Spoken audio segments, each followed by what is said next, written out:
Engineer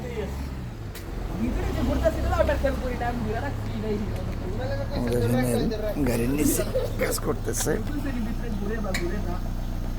actually প্রত্যেকটা বাপ মারই উচিত তার সন্তানরে কাজ শেখানো, যে কোনো কাজই হোক। আমার ছেলে ইঞ্জিনিয়ারিং পড়তেছে, সে হাতে কাজ শিখবে না তাহলে তার ইঞ্জিনিয়ার হয়ে কোনো লাভ নাই। সে অটো ইঞ্জিনিয়ার পাস করার পরে কাজই না শিখতে পারে, কাজই না জানে, তাহলে তার লাভটা কি? আমাদের এখানে ইটালিতে অনেক বাচ্চারা আছে যারা সার্টিফিকেট নিছে কাজ শেখার জন্য, কাজ শিখতে পারে নাই। তারা এখন অন্য কেউ পিৎজার দোকানে কাজ করতেছে, অথচ তার সার্টিফিকেটটা খুব ভালো। পিৎজার দোকানে কাম করতেছে, প্র্যাকটিক্যালে ঢুকে নাই, প্র্যাকটিক্যালে আসে নাই।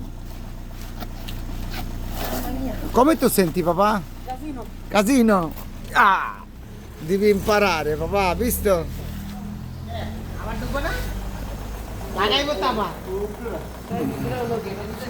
ইস